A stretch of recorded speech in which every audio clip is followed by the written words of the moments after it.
안녕하세요. 저는 올해 예순을 넘긴 평범한 아줌마입니다. 하지만 제 삶을 평범하다고 부르기에는 지나온 길이 너무 험난했습니다.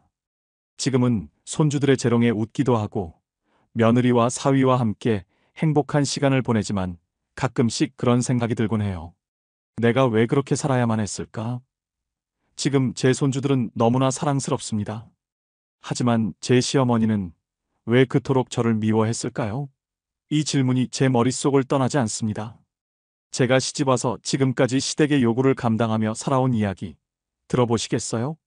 저는 22살 때 엄마가 운영하시던 하숙집에서 지금의 남편을 처음 만났어요. 그때 그는 하숙생 친구로 저보다 6살 많은 안정적인 직업을 가진 젊은 남자였습니다. 첫인상은 무뚝뚝하고 조금 냉소적이었지만 그 안에 따뜻한 무언가가 숨겨져 있는 것 같아 묘한 끌림을 느꼈습니다. 처음에는 인사 정도만 나누던 사이였어요. 서로 대화를 나눌 기회는 많지 않았지만 가끔씩 마주칠 때마다 그가 유독 저에게만 다정한 미소를 지었던 게 기억나요. 그러던 어느 날 그가 먼저 제게 말을 걸었어요. 옥주 씨, 혹시 다음 주말에 시간 괜찮으세요?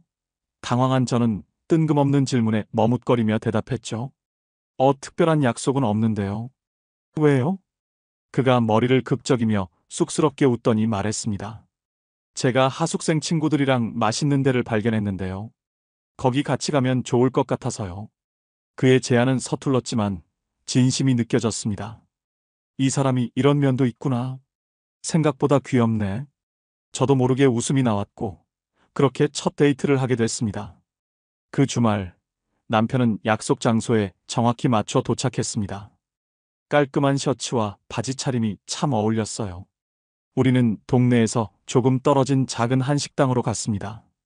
남편은 말이 많지는 않았지만 필요한 순간마다 챙겨주는 세심함이 느껴졌어요.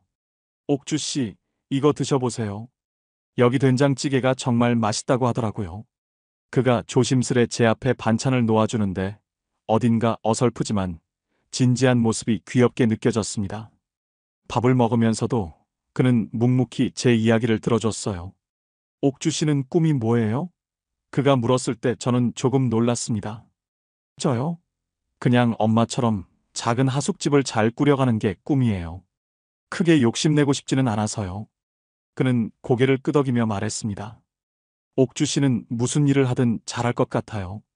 옆에서 보면 참 열심히 사는 분 같더라고요. 그의 말에 가슴이 두근거렸습니다.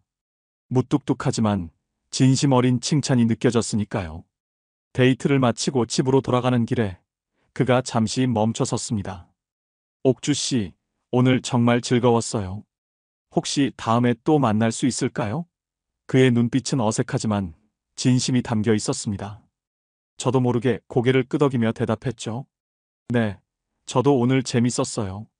그렇게 우리는 연애를 시작하게 됐고 몇 개월 후에는 결혼 이야기가 오갔습니다. 결혼 이야기가 본격적으로 나오자 시어머니는 처음부터 저를 반대했습니다. 우리 아들은 공무원이야. 내가 뭔데 우리 아들 인생을 망치려고 하니? 시어머니의 첫마디는 차갑고 날카로웠습니다. 저는 무슨 말을 해야 할지 몰랐습니다. 내가 뭘 잘못한 걸까? 왜 이렇게 싫어하시는 거지? 하지만 남편은 저를 위해 시어머니를 설득하려 애썼습니다. 어머니, 옥주는 정말 좋은 사람이에요. 제가 선택한 사람이니 존중해 주세요. 그러나 시어머니는 들으려 하지 않았습니다. 오히려 저를 초대해서 일부러 성의 없는 상차림으로 모욕을 주기도 했습니다. 어느 날 결혼 문제로 시댁에 초대받아 갔을 때 일이었어요. 밥상에는 식은 밥과 김치 몇 조각만 덩그러니 놓여 있었습니다. 국물조차 없는 상이었습니다. 아이고, 바빠서 제대로 못 차렸네. 그래도 이런 거 먹고도 살 수 있어야 며느리로 살 수 있는 거 아니겠어? 시어머니의 말투는 가벼운 농담처럼 들렸지만 저를 향한 노골적인 무시는 분명했습니다. 남편이 당황하며 어머니를 바라봤지만 그는 결국 아무 말도 하지 않았습니다. 저는 억울함을 꾹꾹 참으며 그 식사를 끝냈습니다. 그럼에도 불구하고 남편은 저를 포기하지 않았습니다. 옥주야, 미안해. 어머니가 왜 저러시는지 나도 모르겠어. 하지만 나는 너를 놓치고 싶지 않아. 우리 결혼하자. 그의 말에 저는 마음을 다잡았습니다. 이 사람이라면 내가 어떤 어려움도 이겨낼 수 있겠다. 그렇게 결혼을 결정했고 결혼식 날이 다가왔습니다. 결혼식 당일 시어머니는 한마디 축하도 없이 무표정으로 앉아 계셨습니다. 내가 뭘 잘못했길래 저렇게까지 미움받아야 하는 걸까? 그렇지만 남편과 함께 새로운 가정을 꾸릴 수 있다는 사실 하나만으로 저는 버텼습니다. 그날 남편은 제 손을 꼭 잡으며 말했습니다. 옥주야, 앞으로 내가 네 편이 되어줄게. 그 말이 그때는 큰 위로가 됐습니다. 그러나 결혼 후 얼마 지나지 않아 그 약속은 지켜지지 않았습니다. 결혼 생활의 현실은 제가 상상했던 것보다 훨씬 더 냉혹했습니다. 결혼 후 우리는 신혼집을 따로 구하지 못해 시댁에 얹혀 살았습니다. 남편은 매일 아침 일찍 출근했고 저는 시어머니와 하루 종일 시간을 보내야 했죠. 시어머니는 저를 부려먹으려 작정한 사람 같았습니다. 큰 며느리라면 이 정도는 해야지. 그게 며느리로서의 도리야. 그녀는 제게 집안일을 맡기는 수준을 넘어 마치 제가 시댁의 노예가 된 것 같은 기분이 들게 했습니다. 새벽부터 밤까지 쉴 틈 없이 일거리를 지시했습니다. 한 번은 설거지를 하고 있는 저에게 다가와 말했죠. 어머, 그렇게 느릿느릿해서야 언제 다 끝나겠니? 이따가 방 청소도 해야 하니까 얼른 끝내. 한숨조차 쉴 수 없었습니다. 그렇게 매일 반복되던 삶에 저는 점점 지쳐갔습니다. 결국 더 이상 참지 못해 남편과 상의해 단칸방을 얻어 나왔습니다. 하지만 상황은 크게 달라지지 않았습니다. 시댁과 멀어진 대신 전화로 지시가 날아왔고 이유 없이 시댁에 불려가는 일도 빈번했습니다. 결혼한 지 얼마 지나지 않아 첫째를 임신했을 때도 시어머니의 태도는 변하지 않았습니다. 임신했다고 뭐 특별한 거 없어. 뱃속에서 크는 애한테도 운동이 좋다니까 나가서 밭일 좀 해. 임신 6개월쯤 되었을 때 시어머니는 아침부터 저를 불러내 농사일을 시켰습니다. 눈이 펑펑 내리던 겨울날이었죠. 어머니, 오늘은 날씨도 안 좋고 길도 미끄러워요. 제가 오는 길도 쉽지 않았는데 눈 온다고 일 안 하면 우리 가족 뭐 먹고 살아? 괜히 엄살 부리지 마라. 만삭이라고 밭에 앉아만 있지 말고 일어나서 걸음도 좀 옮기고 김장 배추도 뽑아야지. 그날 저는 새벽부터 시작된 눈길을 2시간 넘게 걸어갔습니다. 차가운 바람과 쌓인 눈 때문에 발은 얼어붙고 배는 점점 딱딱해졌습니다. 시댁에 도착했을 때 제 몸은 이미 한계에 다다랐지만 시어머니의 지시는 멈추지 않았습니다.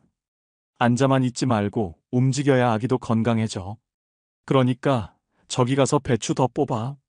결국 밭일을 마치고 집에 돌아오던 길 저는 배가 뭉쳐오고 심장이 뛰는 듯한 통증에 걸음을 멈춰야 했습니다. 눈물과 함께 터져나오는 신음 속에서 스스로를 다독이며 집에 도착했던 기억이 아직도 선명합니다. 마침내 첫째 아이가 태어났습니다. 예쁜 딸아이였죠. 하지만 그날 저는 딸이라는 이유로 제가 쓸모없는 존재가 된 기분이었습니다. 딸이라니, 첫 아이가 딸이라니, 이게 다 내가 복이 없어서 그래. 시어머니는 푸념을 늘어놓으며 심지어 산후조리 중인 저에게까지 따가운 눈초리를 보냈습니다. 남편이 직장에서 힘들게 일하고 있는데 너는 딸이나 낳아서 뭐 하겠니? 다음엔 아들 낳아야 한다. 그녀의 말은 제 마음에 깊은 상처를 남겼습니다. 제 손을 꼭 잡고 잠들던 딸아이의 얼굴을 보며 저는 속으로 다짐했습니다. 이 아이를 지켜야 해. 아무리 힘들어도 절대로 이 아이만큼은 지켜낼 거야. 하지만 아이 역시 시어머니의 차별을 견뎌야 했습니다. 딸아이가 할머니의 꾸중에 우는 모습을 볼 때마다 마음이 미어졌습니다. 너는 왜 이렇게 말썽이 많아? 아들 같았으면 이런 짓 안 했을 텐데. 그 말을 들은 딸아이는 제 품에 안겨 엉엉 울었고 저는 그 아이를 더 세게 끌어안았습니다. 첫째 아이를 낳고 2년쯤 지나 둘째를 임신했을 때 남편은 보증 문제로 큰 빚을 떠안게 됐습니다. 살림이 기울고 생활은 더욱 팍팍해졌습니다. 남편은 일이 늦어질수록 술을 마시는 일이 잦아졌고 집에서는 점점 무뚝뚝해졌습니다. 미안하다는 말 한마디도 듣기 힘들었고 제게 책임을 떠넘기는 태도로 일관했죠. 그 와중에도 시어머니는 변함없었습니다. 우리 냉장고와 세탁기가 오래됐는데 새 걸로 바꿔줘라. 빚이 좀 더 있다고 해서 뭐 큰일 나겠니? 그 말을 듣는 순간 저는 가슴이 철렁 내려앉았습니다. 어머니, 지금 저희 형편이 어떤지 아시잖아요. 냉장고와 세탁기는 다음에. 남편이 어렵게 대답했지만 시어머니는 비웃으며 말했습니다. 형편이 나아질 때까지 기다리다가 죽을 일이야? 어차피 빚낸 김에 더 쓰는 게 뭐 어때서? 저는 아무 말도 할 수 없었습니다. 시댁의 요구는 언제나 저희 사정을 전혀 고려하지 않았습니다. 아이들이 초등학생이 되었을 때 저는 작은 회사에 격리로 취업을 했습니다. 돈을 벌기 시작했지만 제 삶은 조금도 나아지지 않았습니다. 주말마다 저는 시댁에 반찬을 만들어 바쳐야 했습니다. 명절이나 제사, 시어머니와 시아버지 생신, 김장 때도 마찬가지였습니다. 시어머니는 늘 7남매가 먹을 양이라며 과도한 요구를 했고 그 비용은 전적으로 제가 감당해야 했습니다. 가장 기억에 남는 건 교통사고가 났던 때입니다. 다리에 깁스를 하고 휠체어를 타야 하는 상황에서도 시어머니는 저를 그냥 두지 않았습니다. 깁스한 건 다리잖아. 손은 멀쩡하니까 반찬은 만들 수 있지 않겠니? 그녀의 말에 저는 결국 휠체어를 타고 주방에서 반찬을 만들었습니다. 뜨거운 냄비에 손을 대이고 움직일 때마다 다리가 욱신거렸지만 제게는 선택지가 없었습니다. 며느리야, 다치긴 했어도 반찬 맛은 여전히 좋구나. 그 말을 듣는 순간 저는 눈물이 나올 뻔했습니다. 그날 저는 스스로에게 물었습니다. 이게 정말 내 인생일까? 내가 왜 이렇게까지 해야 하는 걸까? 그 모든 고통 속에서도 남편은 제 편이 아니었습니다. 큰 며느리니까 당연한 너의 역할이다. 그가 이렇게 말할 때마다 제 마음은 무너졌습니다. 남편과의 결혼 생활은 저에게 축복이자 형벌이었습니다. 연애 시절 그는 다정하고 믿음직스러웠습니다. 하지만 결혼 후 그의 모습은 점점 달라졌습니다. 그는 매일 아침 일찍 출근하고 늦게 퇴근하며 집안일과 시댁 문제를 모두 저 혼자 감당해야 했습니다. 남편은 시어머니의 편에서 저를 이해해주지 않았습니다. 제가 힘들다고 말할 때마다 돌아오는 대답은 언제나 같았습니다. 내가 큰 며느리니까 당연한 거야. 다들 그렇게 사는 거야.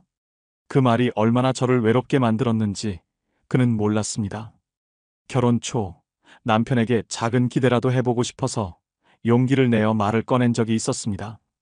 여보, 요즘 너무 힘들어. 시댁에서도 일거리가 끝이 없고 당신도 너무 바빠서 나 혼자 다 해야 하니까. 하지만 남편은 피곤하다는 듯 한숨을 쉬며 말했습니다. 다들 그렇게 사는 거야. 너만 힘든 게 아니잖아. 우리 엄마도 옛날엔 그렇게 하셨고. 그 말을 듣는 순간 저는 벽에다 대고 이야기를 한 것 같은 허탈감을 느꼈습니다. 그 후로도 남편에게 조심스럽게 마음을 털어놓을 때마다 그는 늘 같은 말로 응답했습니다. 저는 점점 더 자신을 억누르며 말을 삼키는 습관이 생겼습니다. 둘째로 아들을 낳았을 때 시어머니는 기뻐하며 대놓고 태도를 바꾸셨습니다. 드디어 아들을 낳았네. 큰 며느리가 이제야 제 역할을 했구나. 우리 집대를 잇는 귀한 아이야. 시어머니의 얼굴에는 기쁨이 가득했고 그녀는 손자에게만 온갖 관심과 애정을 쏟아부었습니다. 하지만 그 태도는 딸아이와 극명히 대비되었습니다. 딸아이가 할머니, 저도 예쁘죠? 라며 밝게 웃으며 물었을 때 시어머니는 딱 잘라 말했습니다. 너는 할머니가 좋아하는 걸 자꾸 엉망으로 만드니까 예쁘지가 않아. 너도 아기 동생처럼 얌전히 굴어야지. 딸아이는 그 말에 풀이 죽은 채 저를 올려다보았습니다. 저는 아무 말도 할 수 없었지만 가슴이 무너지는 기분이었습니다. 딸아이와 아들 사이의 차별은 시간이 지날수록 더 뚜렷해졌습니다. 시어머니는 손자에게는 장난감을 사주고 용돈을 주면서도 손녀에게는 늘 큰아이가 동생 챙겨야지라며 희생을 강요했습니다.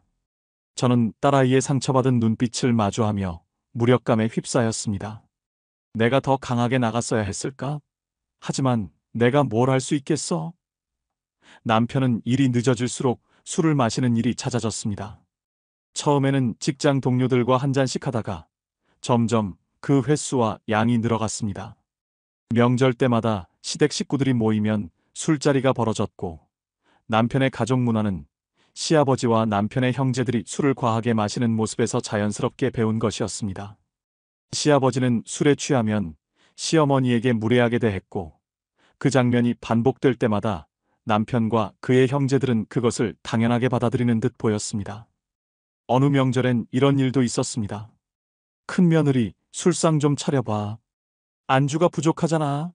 술에 취한 아버님이 큰 소리를 쳤고, 저는 서둘러 주방으로 향했습니다.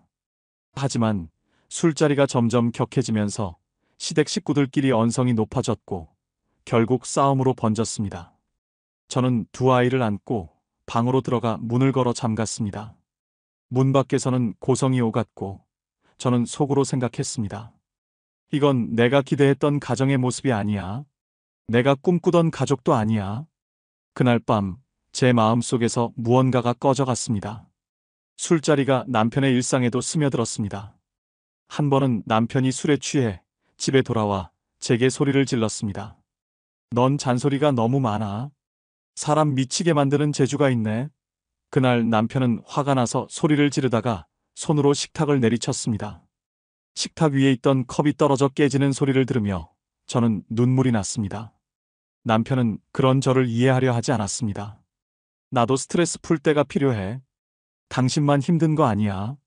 그 말이 제게는 더 깊은 상처로 다가왔습니다. 저 역시 그와 함께 힘들었지만 제겐 스트레스를 풀 방법조차 없었기 때문입니다. 두 아이가 학창 시절이던 어느 날 남편의 휴대폰에서 수상한 문자를 보게 되었습니다. 오늘은 어디로 갈까? 당신이랑 같이 있는 시간은 언제나 짜릿해. 직장 동료라는 이름 아래 이어지는 친밀한 대화들. 그 문자들을 보고 있던 저는 분노나 실망 대신 묘한 허탈함을 느꼈습니다. 이 사람에게 바랄 게 없다는 걸 언제부터 알았을까? 한때는 사랑했고 의지하려 했던 남편입니다. 하지만 세월이 흐르면서 그의 다정함이 사라지고 시댁의 편에 서서 저를 외면했던 순간들이 떠올랐습니다. 그때마다 저는 스스로를 속이며 버텨왔던 것 같습니다. 그 문자를 본 날, 저는 남편에게 아무 말도 하지 않았습니다. 그저 눈을 감고 한숨을 내쉬며 스스로를 다독였습니다. 이제 와서 무엇을 바꿀 수 있을까? 그냥 지나가게 두자. 어느 순간부터 남편에게 아무것도 기대하지 않게 되었어요. 기대하지 않으면 상처받지도 않으니까요. 그 말이 제가 남편과의 관계를 포기하게 된 이유였습니다. 남편의 바람, 술 문제, 시댁의 문화는 제가 기대했던 사랑과는 너무나도 다른 현실을 보여주었습니다. 하지만 그 모든 과정 속에서 저는 제 자신과 아이들을 지키기 위해 감정을 억누르며 살아야 했습니다. 세월이 흘렀습니다. 제 아이들도 어느덧 다 자라 결혼을 하고 이제는 제게 손주들까지 생겼습니다. 아들은 따뜻하고 상냥한 며느리를 맞았고 딸은 다정하고 책임감 있는 사위를 만났습니다. 손주들이 집에서 뛰어놀고 웃음을 터뜨릴 때면 마음이 저릿하도록 행복합니다. 그들의 해맑은 웃음과 작은 재롱은 제 삶의 가장 큰 위로가 되었습니다. 어느 날 손주가 제 품에 안겨 물었습니다. 할머니, 우리 할머니는 왜 이렇게 다정해요? 나는 할머니가 세상에서 제일 좋아. 그 말에 저는 웃으며 대답했지만 마음 한구석이 울컥했습니다. 내가 이렇게 다정할 수 있는 이유는 그 다정함을 받지 못한 삶 때문일지도 모르겠구나. 손주들과 함께 보내는 시간은 마치 오랜 고통 속에서 찾아낸 보석 같았습니다. 아이들이 환하게 웃으며 뛰어다닐 때 저는 그제야 숨을 쉴 수 있는 것 같았습니다. 하지만 행복한 순간이 지속될수록 가슴 한편에서는 이런 질문이 떠오르곤 했습니다. 왜 시어머니는 나를 그렇게 대했을까? 나도 며느리였는데 왜 그렇게 미워하고 학대했을까? 며느리와 사위를 대할 때마다 저는 그들의 소중함을 더 깊이 깨닫습니다. 어머니, 오늘은 제가 정리할게요. 손주들 보시느라 힘드셨죠? 장모님, 이건 제가 할 테니 쉬세요. 그들의 작은 배려와 따뜻한 말 한마디에 저는 지금도 위로를 받습니다. 그러나 동시에 생각하게 됩니다. 내가 이런 따뜻한 말을 한 번이라도 들어봤다면 내 삶은 조금 달라지지 않았을까? 아이들이 자라고 각자의 가정을 꾸리면서 저는 조금 더 행복해졌습니다. 손주들과 함께 시간을 보내는 일은 제 삶의 가장 큰 위안입니다. 그들의 해맑은 웃음을 보고 있으면 그동안 견뎌온 고통도 잠시 잊히는 것 같습니다. 하지만 여전히 시댁의 요구는 끝나지 않았습니다. 80대 중반인 시어머니는 여전히 명절이나 제사, 생신 때마다 반찬을 요구했습니다. 너 큰 며느리니까 그 정도는 해야지. 이제 애들도 다 컸는데 왜 못하겠니? 저는 점점 약해지는 몸을 이끌고도 그 요구를 들어줄 수밖에 없었습니다. 늘 하던 일이니 이제는 당연히 해야 한다고 느끼는 스스로가 때로는 낯설게 느껴지기도 했습니다. 하지만 손주들과 함께 있다 보면 그 모든 일들이 잠시 잊혔습니다. 어느 날 손주들과 놀다가 문득 이런 생각이 들었습니다. 내 집에 들어온 귀한 식구들과 손주들은 이렇게 사랑스러운데 시어머니는 왜 나를 사랑하지 않았을까? 제 아이들이 결혼하고 손주들이 태어나고 며느리와 사위를 보면서 저는 며느리가 얼마나 소중한 존재인지 알게 되었습니다. 그런데 제 시어머니는 왜 저를 그렇게 대했는지 여전히 이해할 수 없습니다. 이제 저는 점점 몸이 약해지고 있습니다. 예전처럼 힘이 나지 않고 사소한 일에도 금방 지치곤 합니다. 하지만 여전히 시댁의 요구는 계속됩니다. 반찬을 만들고 명절 음식을 준비하고 모든 일을 도맡아야만 한다는 의무감에서 벗어나지 못했습니다. 손주들이 제 옆에서 웃을 때마다 그 순간은 잠시 잊히지만 밤이 되어 혼자 있을 때면 무거운 현실이 다시 다가옵니다. 어느 날 밤, 저는 손주들의 사진을 바라보며 스스로에게 물었습니다. 내가 이렇게 살아온 세월 속에서 무엇을 얻었을까? 그리고 앞으로 남은 시간은 어떻게 살아야 할까? 그리고 또 하나의 질문이 떠올랐습니다. 이 지옥은 나의 노예 같은 삶은 누구 하나 죽어야 끝이 나는 걸까? 그 질문은 제 마음속 깊은 곳에서 터져나왔습니다. 끝나지 않는 시댁의 요구와 제게 남겨진 의무감은 점점 저를 짓누르고 있었습니다. 하지만 동시에 이런 생각도 들었습니다. 내가 지금이라도 멈추고 내 삶을 바꾼다면 달라질 수 있을까? 그 손주들과 함께하는 따뜻한 순간들은 저에게 작은 희망을 심어주었습니다. 그들을 볼 때마다 더는 이 삶이 고통만으로 가득 차 있지 않다고 느꼈습니다. 그들이 저를 부를 때 저는 비로소 제가 누군가에게 사랑받는 존재임을 깨달았습니다. 이제는 제 몸도 점점 약해지고 있어요. 그런데도 저는 여전히 반찬을 만들어야만 합니다. 손주들을 보며 미소 짓는 지금조차도 말이에요. 이런 제 삶이 여러분은 어떻게 보이시나요? 제가 겪어온 시간은 단순히 어려웠던 삶이 아닙니다. 때로는 삶이라기보다 그저 견디는 하루하루 같았습니다. 큰 며느리니까 당연하다는 말 아래 짓눌리며 가족이라는 이름의 무게를 감당하며 살아왔습니다. 하지만 이제는 제 삶을 조금은 바꾸고 싶습니다. 그럴 수 있을까요? 아니면 그저 이렇게 살아가야 하는 걸까요? 그 질문은 제 자신에게 던지는 것이기도 하지만 이 이야기를 들으시는 여러분께도 던지는 질문입니다. 저처럼 긴 시간 동안 자신을 잃어버린 채 살아가는 분들이 계신다면 부디 저희가 함께 이 질문에 대한 답을 찾아갈 수 있었으면 좋겠습니다. 어쩌면 저는 이제 조금씩 변화해야 할 때일지도 모릅니다. 지금까지는 가족이라는 이름 아래 저를 억누르고 살아왔다면 이제 남은 시간만큼은 제 이름, 제 삶을 되찾고 싶습니다. 그것이 쉽지 않다는 걸 알면서도 그래야만 한다는 걸 알기에 작은 희망을 품어봅니다. 여러분의 생각은 어떠신가요? 제 이야기를 들어주셔서 감사합니다.